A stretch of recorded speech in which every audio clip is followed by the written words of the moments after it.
Europe would not decolonize and hand over Egypt to Muhammad Naguib and Jamal Abdel Nasser for the drums to be beaten, we are independent, and would not hand over Indonesia to a fellow named Ahmad Sukarno so the Indonesians can jump for joy, we are independent now.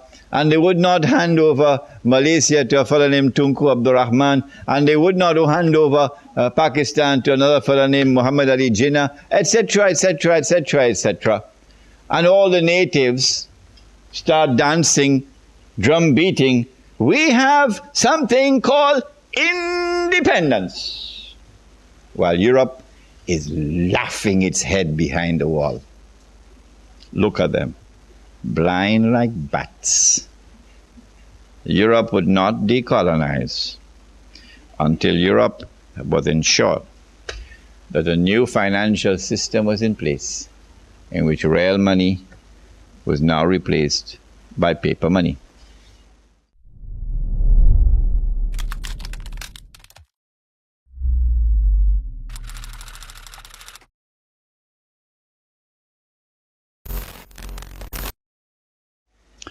At the beginning, when paper money was introduced, it was redeemable for gold. What does redeemable mean? Yes, exchange. In the United States of America, until the 1920s, you could take $20 US in notes, paper, and go to any bank, and you can ask for 1 ounce of gold, and you'll get it. And the banks that issued the paper money and the governments that issued the paper money, they gave their word that this is the value of the paper. And they even print on the paper, guess what they printed? In God we trust. In other words, when we give our word to you, that 20 American dollars is equivalent to 1 ounce of gold, our word is as good and as solid as the word of God himself. But in 1933, something strange happened that should have caused our ulama to stop eating halwa. Uncle Sam was broke. So guess what Uncle Sam did? In April 1933, Uncle Sam enacted legislation prohibiting all Americans from keeping gold. You have to return any gold that you have, not jewelry. Jewelry you can keep. Any gold that you have as coins or as bullion to Uncle Sam, and he will give you paper. And you have to trust in God that Uncle Sam's word is as good as the word of God. So all of America gave their gold to Uncle Sam, meaning the US government. If they caught you with gold after a certain date, then you could be fined $10,000 US and spend 6 months as a guest of Uncle Sam in one of his prisons. So all of America went and gave their gold and took the paper. After Uncle Sam had collected all the gold, guess what he did?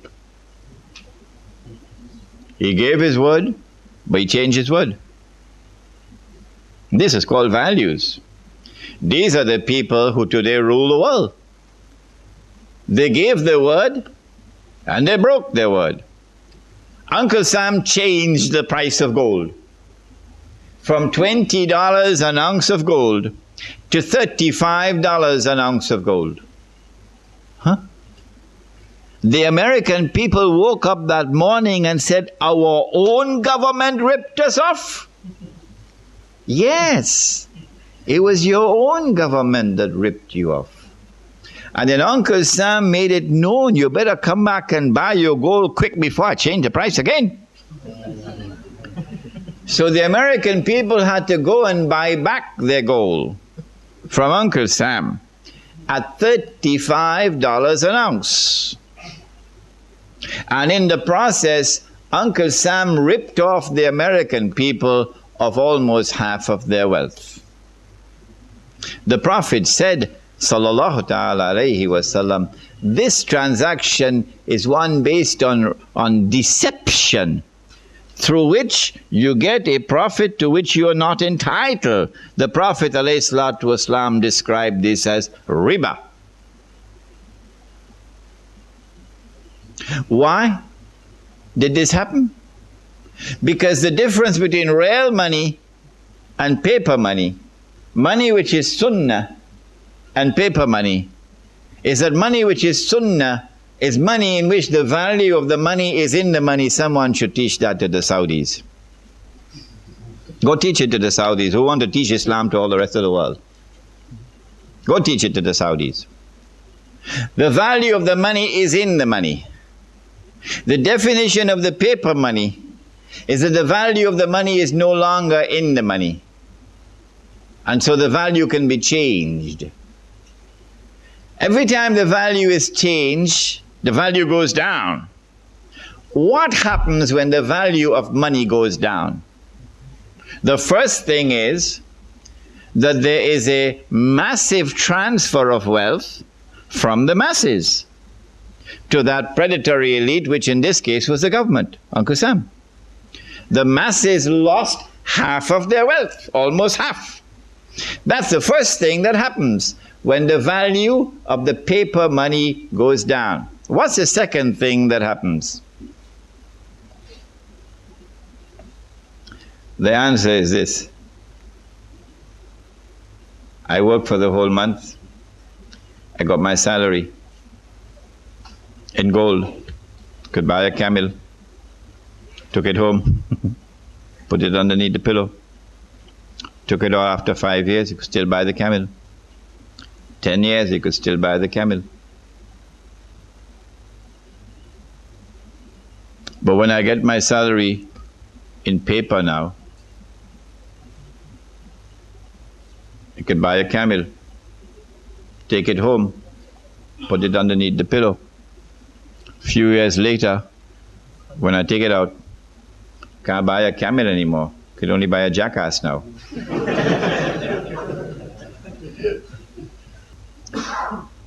A few years later, I take the money out of my pillow. Can't buy a jackass anymore. Can only buy a goat. A few years later, can't buy a goat anymore. Can only buy murgi. Dajaja. Chicken. I mean, you got to eat a lot of halwa not to be able to see that this is haram. But the distinguished muftis of Islam still have to declare that this paper money is haram. How is it taking place? They started with gold, paper being redeemable in gold. And then came 1933, when we should have woken up to see their game, but we didn't wake up. So in 1944, at the end of the Second World War, they now consolidated the system in the creation of an international monetary system now. Consolidated it. The new international monetary system emerges out of the Bretton Woods Agreement in upstate New York. Every Darul Uloom should make it obligatory for the student to study the Bretton Woods Accord. You must study the Bretton Woods Accord to understand monetary economics today, so you can understand the subject of riba. Is it taught in the Darul Uloom? No, it's not. At Bretton Woods, what did they do? They said, no longer will paper be redeemable in gold. Only one paper will be chosen. to be redeemable in gold. All the rest will not. The one paper which was chosen was the US dollar. So the US dollar would be redeemable in gold, but not sterling pound, and not Pakistani rupee, and not Indonesian rupiah, not Australian dollar. No, only one. So this is a major blow to the integrity of money. The second thing that they did was to declare that the only people who could come to Uncle Sam to redeem their paper for gold are governments. You and I can't do it. Only governments, only central banks. So now the entire system has lost 99% of its integrity.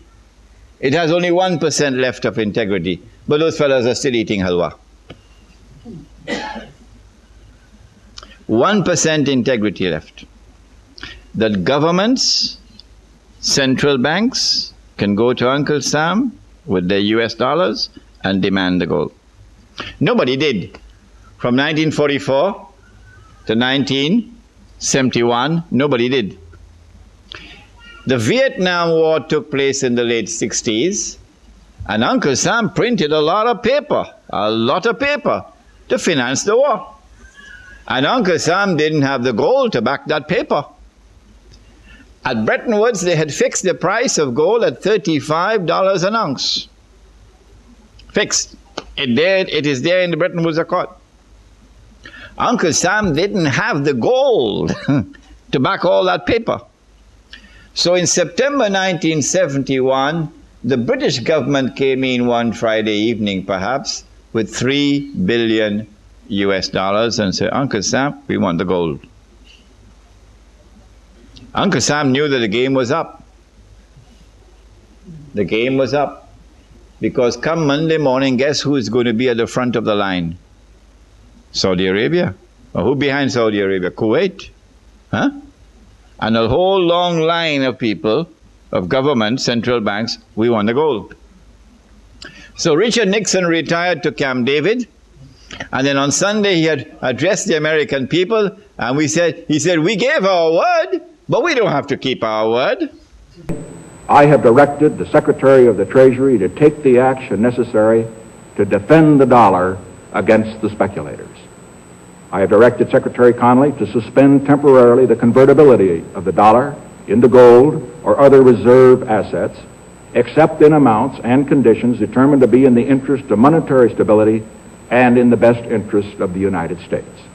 We gave our word, but we don't have to keep our word. We will no longer honor our obligation under Bretton Woods to redeem paper for gold from central banks. And so since September 1971, this may be news for some of you who have been eating halwa. Since September 1971, there is no legal link between paper and gold. It's gone. Now all that they have to do, those who want to rule the world, all that they have to do is to take control of money. Anyone who takes control of money can rule the world. And you know that when the Messiah comes, the prophet Isaiah said that when the Messiah comes, he will rule the world. But they rejected the Messiah. Say, "Na'udhu billah min hadha," he's a bastard. And then they said, look, he died on the cross, so he couldn't be the Messiah. And then the prophet said that Allah will send into the world one who will impersonate the Messiah. Al-Masih al-Dajjal. In order for him to impersonate the Messiah, he will have to rule the world from Jerusalem. If you want to rule the world, you have to first rule the world of money. You cannot rule the world without taking control of money.